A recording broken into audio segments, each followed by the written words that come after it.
आप सभी को नमस्कार। तो जैसा कि मैं कह रहा था, मैं आप सबके साथ स्ट्रेटजी वीडियो शेयर करूंगा। तो आज अ, हम रीजनिंग स्ट्रेटजी के बारे में बात करेंगे। जो भी मैंने टिप्स या फिर जो भी मैंने प्रोसेस यूज़ करी अपनी प्रिपरेशन में, मैं ट्राई करूंगा आपके साथ शेयर करूं और वो आपके काम आए। कि मैंने किस तरीके से प्रिपरेशन करी या किस तरह से मॉक्स करता था, जिसके बदौलत मेरे 90 और 90 फुल स्कोर आया CGL 2025 मेंस में, और जिसके बदौलत काफ़ी बड़ा रोल रहा मेरा AR1 लाने में। तो आज हम बात करेंगे थोड़ा रीजनिंग के बारे में। मैंने ट्राई करा है कि मैं टेम्पलेट थोड़ी सेम ही रखूँ स्ट्रेटजीज वीडियो की। तो सबसे पहले हम बात करेंगे प्रिपरेशन की, कैसे बेस बना जाए, कैसे स्टार्ट करा जाए।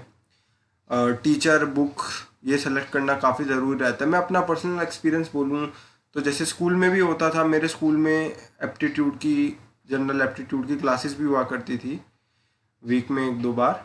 तो वो थोड़ा एक तरह से बचपन से ही आपको डेवलप करती हैं उस तरह की प्रॉब्लम सॉल्व करने की। For example analogy related question, pattern recognition के क्वेश्चन, तो एक थोड़ा रहता ही है।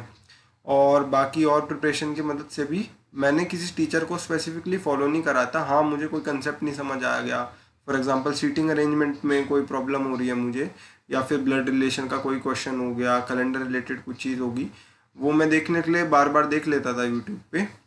तो बट अगर आप फ्रेशली प्रिपेयर कर रहे हैं, आपको कोई बेस नहीं है, तो एक अच्छा टीचर सेलेक्ट करना बहुत ज़रूरी है, जो आपको थ्रू आउट गाइड कर दे, थ्रू आउट एक टाइम टेबल क्रिएट कर दे कि ये लेक्चर है, इन्हें ऐसे देख लीजिए।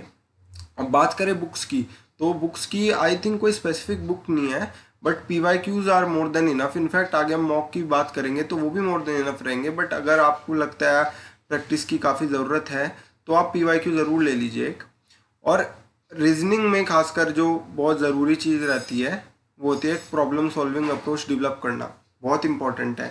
कहने का मतलब क्या है कि कोई भी क्वेश्चन आपने देखा है, आप ट्राई करें कि आप उसे जल्दी से सॉल्व करें, जल्दी से आपके माइंड में आ जाए कि यार इसमें ये लॉजिक लग सकता है। फॉर एग्जांपल नंबर सीरीज हो गई या नंबर रिलेटेड एनालॉजी हो गई। अच्छा, इसमें प्राइम नंबर का लग रहा है, इसमें क्यूब का है, इसमें स्क्वायर का है, तो वो प्रैक्टिस के थ्रू ही डेवलप होगा। और जो पैटर्न रिकॉग्निशन है वो भी बहुत इंपॉर्टेंट है। फॉर एग्जांपल जो विजुअल क्वेश्चंस हो गए जिसमें शेप्स रिलेटेड आ गया, शेप काउंटिंग आ गया, तो एक पैटर्न को ध्यान में रखना बहुत ज़रूरी है। मिरर इमेज वगैरह रिलेटेड से क्वेश्चन उनके लिए। तो टाइमलाइन की बात करें, सबसे पहले अगर हम बिगनर्स के लिए बात करें, तो सबसे पहली प्रायोरिटी तो आपका सिलेबस कंप्लीट करना ही है। आप चैप्टर वाइज प्रिपेयर करिए। कोडिंग डिकोडिंग सीख रहे हैं आप पैटर्न रिकॉग्निशन के क्वेश्चन सीख रहे हैं, आप ब्लड रिलेशन देख रहे हैं, आप सीटिंग अरेंजमेंट कर रहे हैं, तो आप चैप्टर वाइज मॉड्यूल वाइज जाते रहिए। और फिर उसके बाद आप चैप्टर टेस्ट दीजिए। जैसे टेक्स्ट बुक पे चैप्टर टेस्ट अवेलेबल हैं, तो जैसे ही आपने कोई कंसेप्ट करा आप टेस्ट दो, आपका फ्रेशली पढ़ी हुई चीज़ प्रिपेयर होती रहेगी साथ साथ। और अगर हम रिपीटर की बात करें, क्योंकि उनका सब चीज़ पहले से हो रखा होता है प्रिपेयर, तो उनके लिए रेगुलरली रिवाइज करना बहुत इंपॉर्टेंट है। अपना टच नहीं छोड़ना, आपको रेगुलरली देखते रहना है, फुल मार्क्स देने हैं और उनको अच्छे से एनालाइज करना है, अच्छे से टाइम के साथ इंप्रूव करना है। जो भी आपकी गलती हो रही है, फॉर एग्जांपल आप देख रहे हो बार बार क्रिटिकल रीजनिंग में गलती हो रही है, तो आप उसकी और प्रैक्टिस कीजिए, क्योंकि आपने पढ़ा सब पहले से है, बट वो प्रैक्टिस के थ्रू ही इम्प्रूव होगा। तो अब थोड़ी हम अप्रोच की अगर बात करें, तो जैसे मैंने करा था चैप्टर को, जो कि डिवाइडेड भी होता है, कोई भी आप खुद से, जैसे मैंने तो सेल्फ प्रिपेयर करा था रीजनिंग, बट अगर आप किसी को फॉलो कर रहे हैं टीचर को, तो वो ऑब्वियसली डिवाइडेड ही होगा चैप्टर में। Coding decoding, syllogism, number series, alphabet series, seating arrangement, analogy, blood relation, critical reasoning, और कैलेंडर के भी प्रिपेयर कर लेते हैं, बहुत टाइम से आ नहीं रहे उससे रिलेटेड क्वेश्चंस, और मिरर इमेजेस वगैरह। तो आप अच्छे से उन्हें प्रिपेयर करिए टाइम के साथ साथ। और जो कि मैंने थोड़ा जो एनालाइज करा उसके हिसाब से coding decoding, number series, alphabet series, number analogy, ये सब टॉपिक्स जो हैं वो काफ़ी स्कोरिंग रहते हैं और इजी टू अंडरस्टैंड भी है। इनके पीछे कोई बहुत ज़्यादा कंसेप्ट नहीं है, प्रैक्टिस के थ्रू ये आपके प्रिपेयर होते रहेंगे।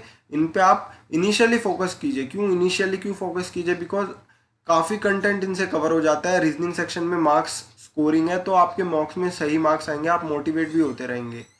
और उसके साथ साथ मॉक्स आप करते रहिए थ्रू आउट, है ना। और स्पेशल स्पेशल फोकस जो है वो एनालिटिकल रीजनिंग, क्रिटिकल रीजनिंग, इन पे देना है। क्यों? क्योंकि जो मैंने पर्सनली रियलाइज करी, इन टॉपिक्स में बहुत गलतियां हो जाती है। बिकॉज इसमें कोई नंबर तो नहीं होता, डाटा तो नहीं होता, सब वर्बली होता है, वर्ड्स बेस्ड होता है, वर्ड प्ले होता है उस पर। तो उसमें बहुत कन्फ्यूजन हो जाता है। हमें सबसे पहले ध्यान देना पूछा क्या है, दिया क्या है, अजम्पशन के बारे में पूछा है, असर्शन रीजनिंग पूछा है, कंक्लूजन इन्फरेंस क्या पूछा हुआ है, वो चीज़ें काफ़ी कन्फ्यूजन क्रिएट कर देती हैं। तो जैसे हम, और एक चीज़ ज़रूर ध्यान देनी है कि कोई भी हमें ऐसी मिस्टेक नहीं करनी जो आप बाद में सोचो यार ये तो सही हो सकता था, आपका कोई कंसेप्ट में दिक्कत है, आपको क्वेश्चन नहीं समझ आया, वो फिर भी फॉरगिवेबल है। बट अगर आप कोई मिस्टेक कर रहे हो जिसमें आपको सब आता बीता बट फिर भी आपने गलती करी है, उसका खामियाजा आप ही भुगतोगे, आप ही परेशान होंगे बाद में। तो वो हम थोड़ा मॉक्स के जरिए भी समझेंगे कि उसे कैसे इम्प्रूव करा जाए। पहले हम थोड़ा देख लेते हैं कुछ जो कंफ्यूजिंग क्वेश्चन है। जैसे हम बात करें, जैसे एनालॉजी सीरीज है, ये क्वेश्चन PYQ है। तो अब ऐसा क्या है इसमें, इन टाइप के क्वेश्चन में दिक्कत क्या है, जो वर्ड्स बेस्ड एनालॉजी सीरीज हो गई, काफ़ी सिमिलर ऑप्शन है और इसमें आप सिली मिस्टेक कर सकते हो। ऐसा क्यों? क्योंकि काफ़ी सिमिलर ऑप्शन आप देखें। फर्स्ट ऑप्शन क्या है, अगर आपके पास टाइम कम है, आप इसे जल्दी जल्दी कर रहे हो सकता है आप ये पार्ट बी पार्ट मार्क कर दें, बट इसका सही आंसर सी पार्ट है। बिकॉज क्या है, आप ध्यान से देखेंगे तो जो फर्स्ट वर्ड है और सेकंड वर्ड है उनके बीच 7 का डिफरेंस है। फॉर एग्जाम्पल VYD और ORW, हम इन्हें जब नोटिस करेंगे हम देखेंगे कि 7 जब हम सब्ट्रैक्ट करेंगे तो प्रीवियस नंबर आएगा। तो फर्स्ट आप देखिए BCD ऑप्शन में जो फर्स्ट पार्ट है वो सेम है, बट सेकंड पार्ट में हम कंफ्यूज कर सकते हैं, खासकर B और C में। बिकॉज इसका सही आंसर K होना चाहिए, बट हम हो सकता है L मार्क कर दें।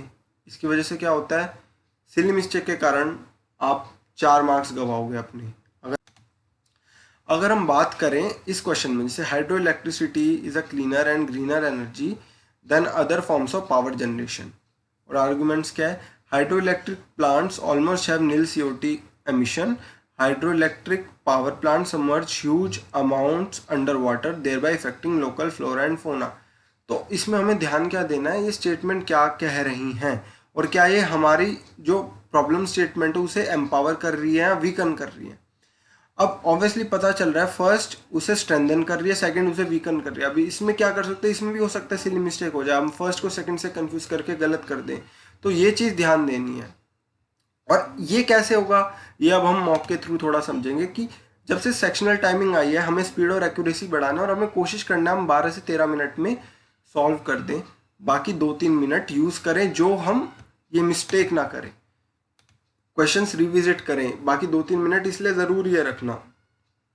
अब देखो थोड़ा क्या होता है, अगर आप कर रहे हो मॉक कर रहे हो तो पहले मान लीजिए आपने करा 15 मिनट में से 9 मिनट में सॉल्व कर दिया, हो सकता है आपसे 18 क्वेश्चन हुए। अब गलती ये नहीं करने की, कई बार क्या होता है हमारी ईगो से बढ़ जाते हैं हम कि यार ये क्वेश्चन तो पढ़ा है, ये कैसे नहीं हो रहा। एक क्वेश्चन पे ट्राई करो रीजनिंग में, तो खासकर 20-25 सेकंड से ज़्यादा दो ही मत। हुआ ठीक है, हल्का से भी अटक रहे हो बाद में रिविजिट करना।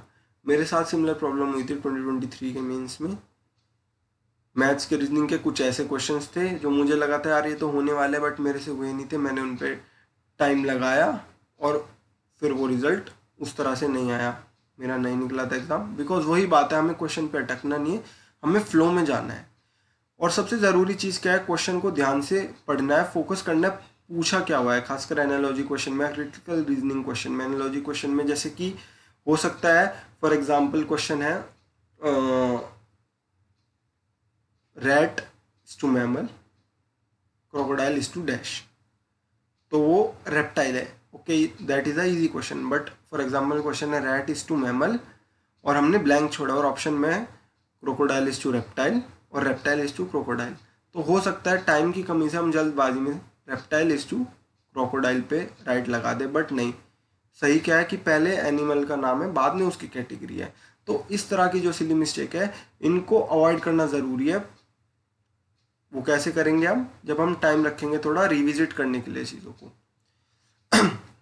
जब भी आप मॉक करेंगे अपने वीक एरिया पे ज़रूर ध्यान देना है। जब भी आप मॉक करें उसे ध्यान से एनालाइज करें, जो भी गलती हो रही है उन्हें बाद में ज़रूर देखें। बिकॉज मैंने पहले भी कहा, अगर आप मॉक करके रख देते हो उसका कोई फ़ायदा नहीं है। आप जो भी गलती कर रहे हो उसे देखें बार बार।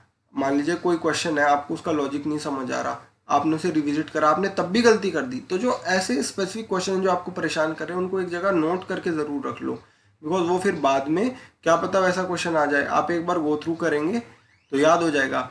मैं क्या करता था, पहले मैंने बोला कॉन्फिडेंस बूस्टिंग के लिए कई बार जो मॉक्स अच्छे नहीं जाते थे मैं उन्हें 2 हफ्ते बाद करता था, और जब मैं देखता था यार मैंने ये गलती करी थी, ये गलती अब नहीं करी, तो उससे मैं समझ रहा हूँ मैं इम्प्रूवमेंट कर रहा हूँ, तो आप भी वो चीज़ फॉलो कर सकते हैं।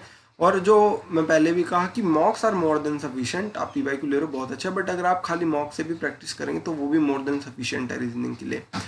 ध्यान देना है रीजनिंग में, सिली मिस्टेक नहीं करनी है, एक्यूरेसी पे ध्यान देना है, रिविजिट करने का टाइम रखना है, जो कि आप स्पीड अपनी बढ़ाओगे उसके साथ हो जाएगा। किसी क्वेश्चन पे अटके तो आगे बढ़ो, बाद में देखो, ध्यान से पढ़ना है क्या पूछा है, एजम्पशन के बारे में बात करिए, इन्फ्रेंस के बारे में बात करिए। आप ये सब चीज़ जब थोड़ा इनकलकेट करेंगे अपनी प्रैक्टिस में तो हो सकता है आपको हेल्प करे और अच्छा रिजल्ट आए। और यही मैं जो था मैं आपके साथ शेयर करा मैंने, और होपफुली ये सब आपके काम आए। Thank you, have a nice day.